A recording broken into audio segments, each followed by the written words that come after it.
Véronique est avec nous. Bonjour Amélie, heureuse de vous retrouver. RMC s'engage pour vous. Ce matin, vous avez répondu à l'appel à l'aide de Mara. Lorsque nous la rencontrons chez elle, Mara est emmitouflée dans une veste polaire, elle grelotte.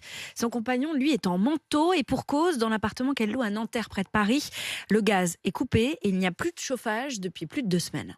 C'est ça le quotidien, c'est impossible de faire à manger des choses chaudes, hein. On doit manger froid ou manger au restaurant, du mal à dormir, du mal à se lever, pas de douche, donc pas d'eau chaude. En plus, nous, on est au rez-de-chaussée, donc il n'y a personne qui nous chauffe en dessous, donc il fait très très froid.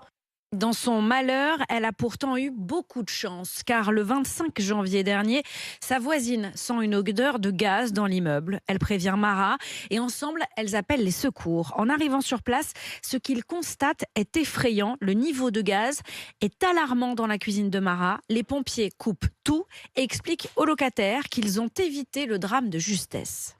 On aurait pu mourir, tout simplement. On aurait pu mourir, on aurait pu entraîner les voisins avec nous, les enfants qui habitent autour de l'appartement avec nous. Donc, on est un peu sous le choc. C'est quelque chose qu'on a du mal à digérer, quoi.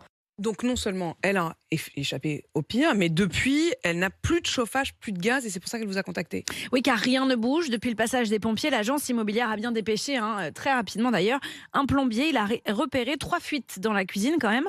Au niveau des plaques de cuisson, du robinet de gaz et une dans le sol, sous la dalle. Les 2 premières ont été rapidement réparées, mais pour la dernière, c'est plus compliqué. L'agence immobilière rejette la faute sur le syndic qui rejette à son tour la responsabilité sur le propriétaire. Vous connaissez l'histoire. Et en attendant qu'ils se mettent d'accord, bien la fuite n'est pas réparée. GRDF refuse donc, et logiquement, de rallumer de gaz pour des raisons de sécurité. Et Mara, elle, est frigorifiée. Et tout ça aurait pu être évité ? Oui, car ce n'était pas la première fois que Mara sentait une odeur de gaz chez elle. Lors de l'état des lieux d'entrée en juin, elle affirme avoir alerté l'agence immobilière qui l'aurait rassurée. L'appartement a été refait, contrôlé, aucune inquiétude à avoir, madame, c'est ce qu'on lui dit. Sauf que Mara n'a jamais cessé de sentir cette odeur. Et comme elle n'avait jamais vécu dans un logement raccordé au gaz de ville, elle a fait confiance à l'agent immobilier. Elle s'est dit que c'était normal. Elle s'est contentée quand même d'ouvrir les fenêtres régulièrement parce que c'était dérangeant. Heureusement, lui diront les pompiers à la suite de leur intervention. Et vous avez contacté l'agence immobilière qui avait pourtant rassuré Mara. Est-ce qu'elle va bientôt pouvoir se chauffer enfin ?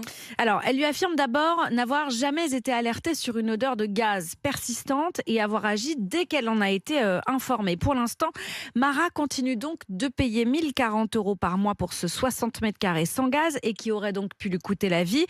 Mais suite à nos sollicitations, l'agence devrait valider un devis de réparation avant ce soir et nous assure que les travaux seront lancés dans les meilleurs délais. Elle s'engage également à verser une indemnité à Mara pour le préjudice subi. Mara demande les 3 derniers mois de loyer remboursés et les 2 prochains mois ajournés.